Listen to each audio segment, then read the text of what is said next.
Very good morning बच्चों।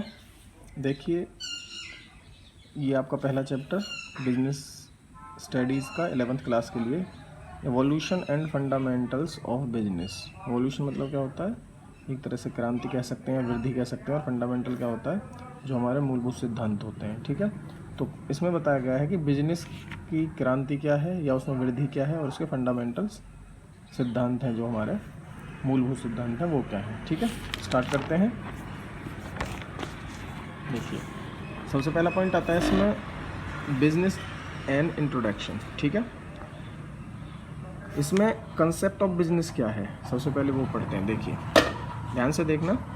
Everybody remains busy in doing some activity और the other, like some people are busy in production things, some people are busy in buying and selling things, some people are busy in the profession of law, some people are busy in treating patients, some people are serving in factories, some people are serving in government offices, some people are busy in propagating religions, some people are busy in doing social work.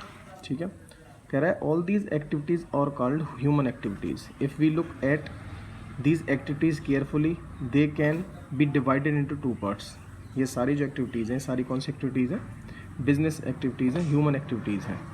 ठीक है, sorry, ये सारी human activities हैं, लेकिन अगर हमने ध्यान से देखें तो इनमें भी एक्टिविटीज़ में सब में डिफरेंस है कुछ ना कुछ। वो देखते हैं क्या है। सबसे पहले कह रहा है देयर आर सम एक्टिविटीज़, 1 से 6 तक जो एक्टिविटीज़ हैं, यहाँ से लेके और यहाँ तक, which are undertaking to earn money, and there are some other activities 7th and 8th activities है which are undertaking not for earning money। 1 से 6 तक जो एक्टिविटीज़ हैं वो सब क्या हैं, ह्यूमन एक्टिविटीज़ हैं, लेकिन उनका उद्देश्य क्या है, उनका एम क्या है, पैसा कमाना है, मनी अर्न करना है। लेकिन जो 7th और 8th है, जिसमें कि क्या आता है, कोई रिलीजन से कोई आदमी जुड़ा हुआ है या कोई सोशल वर्क कर रहा है, उनका उद्देश्य क्या होता है, पैसा कमाना नहीं होता। ठीक है, बट फॉर ये मेंटली सेटिस्फेक्शन के लिए होती हैं, जैसे कोई धर्म के लिए काम कर रहा है या कोई समाज के लिए काम कर रहा है। The first type of activities are called economic activities. 1 से 6 तक जो भी एक्टिविटीज़ हैं वो सारी एक्टिविटीज़ क्या होंगी, इकोनॉमिक एक्टिविटीज़। बिकॉज क्यों है, क्योंकि उनका एम क्या है, पैसा कमाना। तो which is related are earning money is called economic activities, while the second type of activities are called non economic activities. क्योंकि उनका जो एम है वो अर्निंग मनी नहीं है, इसलिए उन्हें क्या बोलेंगे, नॉन इकोनॉमिक एक्टिविटीज़। तो एक बात तो क्लियर है क्या, कि इकोनॉमिक एक्टिविटीज़ कौन सी एक्टिविटीज़ होंगी, जो अर्निंग फॉर मनी होगा। ठीक है, आगे है if we look carefully at the first 6 activities. अब जो 1 से 6 तक एक्टिविटीज़ थी हमारी, उनको ध्यान से देखते हैं। We can divided them into following part. देखिए, फर्स्ट कैटेगरी में क्या आएंगी, जो पहली 2 एक्टिविटीज़ हैं, एक्टिविटी नंबर 1 और एक्टिविटी नंबर 2, जिसमें कि कोई प्रोडक्शन थिंग्स है, जो प्रोडक्शन करते हैं या फिर कुछ वस्तु और सेवाओं को बेचते या खरीदते हैं। ठीक है, गुड्स एंड सर्विसेज कोई परचेज करता है, सेल करता है, या कोई प्रोडक्शन एक्टिविटीज़ करता है, वो सारी एक्टिविटीज़ कौन सी होंगी, बिजनेस एक्टिविटीज़ होंगी। ठीक है, सेकेंड कैटेगरी में क्या है, तीसरी और चौथी। तीसरी क्या है, some people are busy in profession of law और some people are busy in treating patients.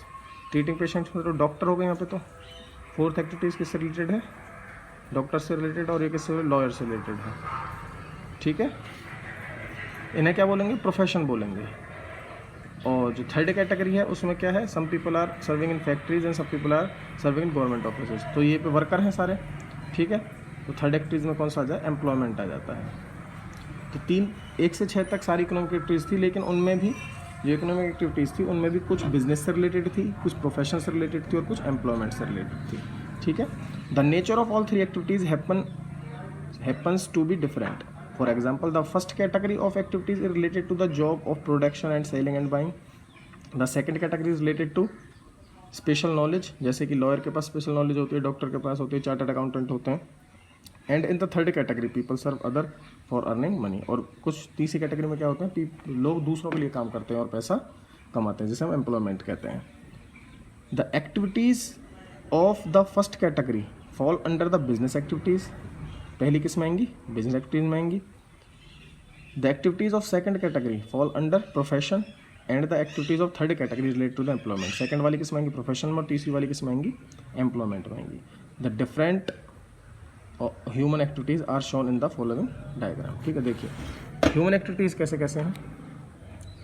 Economic activities में कौन कौन से आएंगे? बिजनेस आएगा, प्रोफेशन आएगा और एम्प्लॉयमेंट आएगा।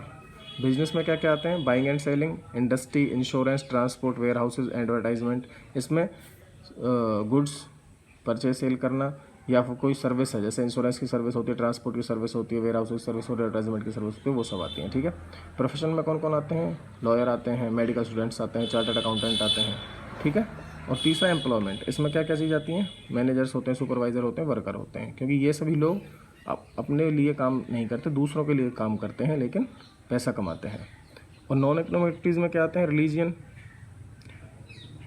प्रचिंग, सोशल वर्किंग वगैरह। ठीक है। ये सब किस में आते हैं? नॉन ह्यूमन एक्टिविटीज़ में, जिनका उद्देश्य क्या नहीं होता? पैसा कमाना नहीं होता। ठीक है। ह्यूमन एक्टिविटीज़ क्या होती हैं? Any activities that are human being perform to meet his requirement is called human activities. Human needs can be related to earning money as well as getting mental satisfaction. On this way basis they can on this very basic they can be divided into the following two categories. economic activities जिसमें कौन कौन से आते हैं? Business आता है, profession आता है और क्या होती हैं? एम्प्लॉयमेंट आता है। देखिए, those activities whose object is to earn money are called economic activities. They include buying and selling of goods, doing legal practice और working in some factories. Economic activities are the following three types. Economic activities होती क्या है? यहाँ पर पढ़ते हैं एक बार। ये डेफिनेशंस होती हैं टूल किट में, ये आपको याद करनी होती हैं। It refers to that activities which are undertaking with the object of earning money. तो ये चीज़ याद कर लीजिए, अगर कोई डेफिनेशन पूछे तो आपको ये बताना है। अच्छा, बिजनेस क्या होता है? Business refers the economic activities which is conducted on regular base. पहली बात याद रखना, बिजनेस कैसा होता है? रेगुलर बेस होता है। To earning profit through the production of sale of goods and services. For example, a cloth shop, a transport company, etc. In the cloth shop, things are bought and sold, and the transport company does the same in respect of services. देखिए, जो cloth company है या कोई factory है, cloth shop है, वो क्या करती है? कपड़े बनाती है, बेचती है, खरीदती है। लेकिन ट्रांसपोर्ट कंपनी ऐसा नहीं करती। वो क्या करती है? गुड्स तो बनाती है, लेकिन उनकी सिर्फ सर्विसेज देती है। ठीक है। तो प्रोडक्शन जरूर नहीं केवल गुड्स का ही होगा, सर्विसेज का ही प्रोडक्शन बिजनेस में ही आता है। ये transport company does not sell any goods sell नहीं करते, but offer services for transporting goods for one place to another and charge carriage. और क्या करते हैं? किराया, भाड़ा चार्ज करते हैं। ठीक है। सेकंड क्या है? प्रोफेशन। प्रोफेशन क्या होता है? देखिए, profession refers to the economic activities which is conducted by a person having some special knowledge and skill and which is used impartially to serve the different sections of society. This include legal practices, medical practices, etc. ठीक है। Profession में क्या आता है? किसी के पास अपनी special knowledge या स्किल होते हैं जिनका वो यूज़ करते हैं पैसा कमाने के लिए। ठीक है। डिफरेंट सेक्शन ऑफ सोसाइटीज में, जैसे कि इसमें डॉक्टर, लॉयर, चार्टर्ड अकाउंटेंट वगैरह होते हैं। और एम्प्लॉयमेंट का काम क्या है? Employment is a kind of contract under which one worker for other in Louis of remuneration. Remuneration मतलब क्या होता है? जो उन्हें काम करने के बाद क्या मिलता है? पैसा मिलता है। For example, working in factories, government office, etcetera. ठीक है। नॉन इकोनॉमिक एक्टिविटीज़ कौन सी होंगी? जो सोशल एक्टिविटीज़ तो होती हैं, लेकिन उनका वो जो एम होता है वो क्या होता है? अर्निंग मनी नहीं होता है। नॉन इकोनॉमिक क्या होता है उनका? मेंटल सेटिस्फैक्शन के लिए करते हैं। Non economic activities are those activities which aim is not to earning money but are undertaking with the views of gain mental satisfaction. For example, propagating religion, कोई धर्म से जुड़ा हुआ है। डूइंग सोशल वर्क वगैरह, कोई सामाजिक कार्य करता है, जैसे कि भाई बाहर रोड पर झाड़ू लगा देनी या हमारे गटर वगैरह साफ कर देना, अपनी मर्जी से कोई करे, या फिर पेड़ पौधे लगाने। ठीक है। We shall now study all the activities in detail. Tool kit. Non activities क्या होती हैं? It refers the activities which are undertaking with the objects of getting psychological satisfaction. ठीक है। Meaning of business. बिजनेस क्या होता है? देखिए, it is restricted sense of the term business will be treated as the purchase and sale of things, but in the broader sense of the term, business is the sum of total of all activities which start right from the production of goods and services down to the task of taking them to the consumer. कह रहा है कि अगर हम साधारण भाषा में जानना चाहें तो बिजनेस में बेसिकली है क्या, वो सब आता है जिसमें हम वस्तु और सेवाओं को खरीदते और बेचते हैं बस, ठीक है। लेकिन अगर बॉर्डर कंसेप्ट पढ़ें, इसका एक वाइडर कंसेप्ट पढ़ें, तो उसमें क्या लिखा हुआ है, वो कहता है कि ये इसमें वो सारी एक्टिविटीज़ आती हैं जो गुड्स के प्रोडक्शन से लेकर और कंज्यूमर तक पहुंचाने में जो भी काम होते हैं गुड्स को, उनके बीच में जितने एक्टिविटीज होते हैं सारी किसमें इंक्लूड की जाएंगी, बिजनेस में इंक्लूड की जाएंगी। वो देखेंगे क्या क्या होती हैं। Here services means those activities which are connected with the carrying of goods from the place of production to taking them to the place of the consumer। कह रहा है जहाँ से गुड्स बनी है वहाँ से लेके कंज्यूमर तक पहुँचाने में भी जितने काम होते हैं वो सारी एक्टिविटीज़ क्या होती हैं, बिजनेस में रिलेटेड होती हैं। For example they include transport, इसमें ट्रांसपोर्ट भी आता है, एंड कम्युनिकेशन और संदेश वाहन वगैरह हम कम्युनिकेट होते हैं, इंश्योरेंस भी आता है, स्टोरेज भी आता है, बैंकिंग वगैरह सब किस में आते हैं, बिजनेस एक्टिविटीज़ का ही एक हिस्सा है, ठीक है। डेफिनेशन ऑफ बिजनेस क्या होता है, देखिए all the activities including in the production and sale of goods and services में be classified as the business activities. Tool kit में क्या कह रहा है, it refers to that economic activities which is conducted on regular base to earning profit through the production and sale of goods and services. Characteristics पढ़ते हैं क्या है business के। सबसे पहले क्या है बिजनेस, क्या होता है, एक इकोनॉमिक एक्टिविटीज़ है। ये क्या है, एन इकोनॉमिक एक्टिविटीज़। क्या होता है बिजनेस, सबसे पहले क्या है, एन इकोनॉमिक एक्टिविटीज़। तो बिजनेस क्या है, पहला इकोनॉमिक एक्टिविटीज़ है। इकोनॉमिक कौन सी एक्टिविटीज़ होती हैं, जिनका एम क्या होता है, अर्निंग मनी या अर्निंग प्रॉफिट। दूसरा क्या है, एक्सचेंज गुड्स एंड सर्विसेज। दूसरा इसका कैरेक्टरिस्टिक्स क्या बिजनेस का, कि इसमें गुड्स और सर्विस का एक्सचेंज होगा, ठीक है। या तो कोई गुड्स प्रोड्यूस करके उससे सेल करता है, या केवल परचेज करके सेल करता है, या कोई सर्विस खुद देता है, या फिर किसी की दूसरी ऐप से देता है, सभी क्या होंगी, बिजनेस में इंक्लूड की जाएंगी। तीसरा है रेगुलेटरी इन डीलिंग। देखिए बिजनेस में एक बात बहुत ज़रूरी है कि जो बिज़नेस करता है वो ये काम रोज़ करता है। ऐसा नहीं है कि आपने आज कोई चीज़ खरीदी और दूसरे को बेच दी और आप उसके बाद 2 साल बाद ये काम करते हैं, तो वो बिज़नेस नहीं होगा। बिजनेस में क्या है, रेगुलेटरी बहुत ज़रूरी है। प्रॉफिट मोटिव, बिज़नेस क्यों किया जाता है, प्रॉफिट मोटिव के लिए किया जाता है। अगर कोई बिज़नेस कर रहा है लेकिन उसका उद्देश्य क्या है, अर्निंग प्रॉफिट नहीं है। अर्निंग प्रॉफिट का मतलब अर्निंग मनी ही है, ज़्यादा पैसा कमाना। मान लो मैंने कोई चीज़ 10 रुपये की खरीदी और उसको 20 में बेचता हूँ, तो मैंने पैसा कमाया। अगर मैं 10 की खरीद के 10 की बेचता हूँ तो क्या मैं पैसा कमाऊँगा, नहीं कमाऊँगा। मैंने जितने लगाए उतने मेरे को मिले, तो बिज़नेस नहीं है, ठीक है। एलिमेंट ऑफ रिस्क, ये रिस्क से भरा हुआ है भाई, है। बिजनेस में रिस्क बहुत ज़रूरी है और वो होता ही है, ठीक है। कह रहा है business should not be considered a bed of roses. कह रहा है बिजनेस एक ऐसा नहीं है कि जो गुलाबों की बेड बना हुआ है या फिर फूलों का गुलदस्ता कह सकते हैं। They are thrown at every step, इसमें बहुत ज़्यादा खतरा है हर स्टेप पर। It means that there are problem of these can be sources of losses. इसमें जरूर नहीं प्रॉफिट, आपको लॉस भी हो सकते हैं, ठीक है। लिटिल मिस्टेक और helplessness is finding a solution to a problem can destroy the whole business, ठीक है। एक छोटा सा गलती भी या कोई नुकसान आपको पूरा बिजनेस ठप करा सकता है। Hence profit and loss go hand in business like the ups and downs of life. जैसे हमारी लाइफ में अप्स एंड डाउन्स आते हैं, ऐसे ही बिजनेस में क्या प्रॉफिट लॉस हमेशा चलते रहते हैं। क्रिएशन ऑफ यूटिलिटी, बिजनेस का काम है यूटिलिटी क्रिएट करना। यूटिलिटी क्या है, ये बहुत इंपॉर्टेंट पॉइंट है। यूटिलिटी क्या होती है, किसी भी गुड्स की या सर्विस की एक पावर होती है। पावर कौन सी पावर, जो ह्यूमन वांट्स को सेटिस्फाई करती है।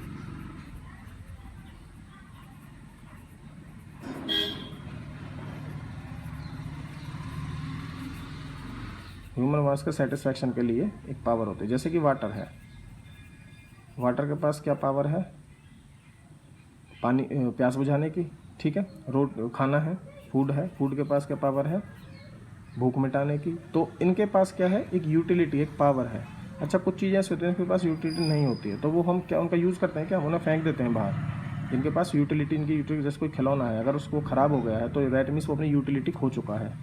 खाना है वो ख़राब हो गया तो क्या करते हैं, बाहर फेंक देते हैं ना कूड़ेदान में, ठीक है। तो दैट मीन्स वो अपनी यूटिलिटी खो चुके हैं। बिजनेस का काम क्या है, गुड्स और सर्विसेज में यूटिलिटी क्रिएट करना होता है, ठीक है। अब जब यूटिलिटी होगी तभी तो कोई उसे यूज़ करेगा, ठीक है। तो बिजनेस का मेन पर्पज़ क्या होता है, यूटिलिटी क्रिएट करना, ताकि लोग उसे यूज़ कर सकें। जब यूज़ करेंगे तो वो पैसा कमाएंगे, ठीक है। पढ़ना है आपको सारा अंदर से। उसके बाद क्या आता है, कंज्यूमर सेटिस्फैक्शन। पर्पज़ क्या है, कंज्यूमर सेटिस्फैक्शन। ये कैरेक्टरिस्टिक्स हैं इसकी, ठीक है। कह रहा है the aim of business should be earning profit but at the same time that the consumer satisfaction is equal importance. Consumer satisfaction को इक्वल इंपॉर्टेंस दी जाती है अर्निंग मनी के साथ साथ, क्योंकि अगर कंज्यूमर सेटिस्फाई नहीं होगा आपके प्रोडक्ट से तो नेक्स्ट टाइम आपका प्रोडक्ट परचेज नहीं करेगा। जब परचेज नहीं करेगा तो आप पैसा कैसे कमाओगे, ठीक है। तो ये बहुत ज़रूरी होता है, क्योंकि कंज्यूमर कौन होता है, भगवान होता है ना, ग्राहक भगवान होता है, तो उसको सेटिस्फाई करना बहुत ज़रूरी है। उसके बाद ही आप क्या कर सकते हैं, बिजनेस को चला सकते हैं अच्छे से और पैसा कमा सकते हैं, ठीक है। नेक्स्ट पॉइंट आता है प्रोफेशन का, जो दूसरी इकोनॉमिक एक्टिविटीज थी हमारी। प्रोफेशन क्या है, कह रहा है the undertaking of meaning of profession, study the following definitions will helpful. कह रहा है profession is that occupation in which one person to having acquire specialized knowledge which is used either in instructing, guiding and advertising other, ठीक है। Profession कहता क्या है, it refers the economic activities which is conducted by a person, ये एक आदमी के द्वारा चलाई जाती है, हैविंग सम स्पेशल नॉलेज, जिसके पास क्या होती है, कुछ स्पेशल नॉलेज और स्किल होते हैं, which is use impartially to serve various section of society, जो कि सोसाइटी के हर सेक्शन में क्या करता है, काम करता है, जिसमें डॉक्टर, चार्टर्ड वगैरह आते हैं। देख लेना दूसरी डेफिनेशन क्या है। अच्छा, करेक्टरिस्टिक्स पढ़ते हैं इसके। करेक्टरिस्टिक्स क्या कहते हैं, कह रहा है body of special knowledge and technique. Profession में क्या होता है, स्पेशल नॉलेज या कोई टेक्निक होती है। उसके बाद क्या है, formalised method of acquiring training and experience. कह रहा है this should always be a provision for training and experience in the profession. देखिए, जो डॉक्टर होते हैं या लॉयर होते हैं, उनकी ट्रेनिंग चलती है पहले, उसके बाद ही वो, जैसे डॉक्टर ने पढ़ाई तो कर ली थ्योरेटिकल, लेकिन प्रैक्टिकल करने के लिए उन्हें इंजेक्शन लगाना, बीपी चेक करना वगैरह, ऑपरेशन करना, वो सब आना चाहिए ना। तो इनकी ट्रेनिंग चलती है। प्रोफेशनिस्ट की क्या है, पहले ट्रेनिंग करते हैं, उसके बाद ही वो काम पर जाते हैं, ठीक है। उसके बाद क्या है, establishment of representative professional association. ये क्या कहते हैं, किसी न किसी प्रोफेशनल एसोसिएशन से जुड़े होते हैं, इन्हें रिप्रेजेंट करता है वो। जैसे कि the third category of profession, it is must have a representative professional association which performs the following important functions. जो जिस ये एसोसिएशन से जुड़े होते हैं, तो काम क्या होता है, to regulate the behaviour of his member, अपने मेंबर्स का बिहेवियर रेगुलेट करता है। To create a code of conduct, code of conduct क्या होता है, जिसमें रूल्स एंड रेगुलेशन लिखे होते हैं, वो तैयार करता है। To build up a promote the image of its member as a profession, वो इनकी इमेज क्रिएट करता है। To prescribe minimum qualification of its member, और ये क्या सेट करता है कि भाई कम से कम किसी प्रोफेशन में जाने के लिए आपको इतनी पढ़ाई करनी है। जैसे डॉक्टर बनने के लिए MBBS या BDS वगैरह कोई भी करना है, लॉयर के लिए ग्रेजुएशन या पोस्ट ग्रेजुएशन की डिग्री चाहिए। To regulate entry to profession, और ये क्या करता है, इसकी एंट्री रेगुलेट करता है, ठीक है। अब देखिए, कुछ प्रोफेशन हैं जो जुड़े हुए हैं, जैसे कि bar counselling of India for lawyers, bar counselling of India for lawyers, ये एसोसिएशन है जो कि लॉयर्स के लिए बनाया हुआ है। Medical counselling of India for doctors, medical counselling किसके लिए बनाया गया है, डॉक्टर्स के लिए बनाया गया है। इंस्टीट्यूट ऑफ चार्टर्ड अकाउंटेंट किसके लिए बनाया गया है, चार्टर्ड अकाउंटेंट के लिए बनाया गया है, ठीक है। तो प्रोफेशनिस्ट किससे जुड़े होते हैं, किसी स्पेशल एसोसिएशन से जुड़े होते हैं, और जो वही एसोसिएशन इनके सारे डिसीजन लेता है, minimum qualification, code of conduct create करना वगैरह वगैरह, ठीक है। अच्छा, फोर्थ पॉइंट क्या था, कोड ऑफ कंडक्ट क्या है। कोड ऑफ कंडक्ट मैंने बताया था, इसमें क्या हो, रूल एंड रेगुलेशंस लिखे होते हैं कि भाई क्या क्या प्रोफेशनल के लिए क्या क्या रूल है, रेगुलेशन है, किस हिसाब से वो काम करेंगे वगैरह वगैरह, ठीक है। कह रहा members of the profession are bonded to follow a code of conduct. The code of conduct include rules connected with the profession. इसमें क्या लिखा होता है, रूल लिखे होते हैं जो किससे जुड़े होते हैं, प्रोफेशन से जुड़े होते हैं, ठीक है भैया। फिफ्थ पॉइंट क्या है, priority of service over economic concentration. कह रहा है सबसे पहले ये किसको प्रायोरिटी देते हैं, सर्विस को प्रायोरिटी देते हैं पैसा कमाने से पहले। देखिए, डॉक्टर के पास जब हम जाते हैं ना, या कोई एक्सीडेंट में या कैसे बीमार में, तो डॉक्टर पहले ये नहीं कहता मेरे को पैसे दो, पहले वो क्या करता है, उसका इलाज करता है, देन आफ्टर पैसे की मांग करते हैं, ठीक है। तो सबसे पहले प्रायोरिटी किसे दी जाती है, सर्विस को दी जाती है। उसके बाद क्या होता है, पैसे की बात की जाती है, ठीक है। Like all the other business activities, adopting a profession is also a mean to earning money, under which on the base of a specialized knowledge one gets some proper remuneration for the service of society. That is why professionals are respected in society. Professionals क्या होते हैं, respected of society, और वो औरों की बजाय अच्छा वेतन प्राप्त करते हैं। For example, a doctor follow his profession for his living, but social service happen to be his chief object. ये चीफ मतलब मुख्य है, इसका मुख्य उद्देश्य क्या है, सोशल सर्विस करना है, लोगों का इलाज करना है, ऐसे तो वो कमाता है, ठीक है। ठीक है बच्चों। थर्ड क्या है, मीनिंग ऑफ एम्प्लॉयमेंट। अब एम्प्लॉयमेंट क्या होता है, employment is the economic activities under which people work for other and receive remuneration in लिeu thereof. The remuneration can be in the shape of salary, ये सैलरी भी हो सकता है, wages मजदूरी हो सकती है, वेतन हो सकता है, कुछ भी हो सकता है, ठीक है। कह रहा था employers can be the government, non government enterprises, private organisations वगैरह वगैरह, ठीक है। ये सरकारी भी हो सकते हैं, प्राइवेट भी हो सकते हैं। अच्छा, करेक्टरिस्टिक्स क्या है एम्प्लॉयमेंट की? सबसे पहले क्या है? सर्विस टू अदर्स, सर्विस दूसरों के लिए की जाती है। The first important features of employment is the serve to other, दूसरों के लिए काम करना। जो दूसरों के लिए काम कर रहा है वो क्या कर रहा है? एम्प्लॉयमेंट है। Personal service, an employ has to provide service himself, ये खुद ही सर्विस देता है, पहले दूसरे के काम करता है फिर खुद सर्विस देता है। In the other word, he can not gate service from somebody else in his place, वो दूसरे से ही कैन नॉट गेट, वो प्राप्त नहीं कर सकता service from somebody else in his place, अपनी जगह पर किसी दूसरे से वो सेवा प्राप्त नहीं कर सकता। एग्रीमेंट होता है, कॉन्ट्रैक्ट क्रिएट की होता है। Employment is obtain under a social special contract, इसके स्पेशल कॉन्ट्रैक्ट जैसे भी जो हमें क्या मिलता है, वो सैलरी स्लिप वगैरह मिलती है या फिर ज्वाइनिंग लेटर मिलता है, तो कॉन्ट्रैक्ट के अंदर ये काम किए जाते हैं, ठीक है। परमानेंट, इसमें कॉन्ट्रैक्ट कैसे होता है? परमानेंट भी हो सकता है, टेम्परेरी भी हो सकता है, कैजुअल भी हो सकता है, ठीक है। कैसे भी वर्कर काम पे लग सकते हैं।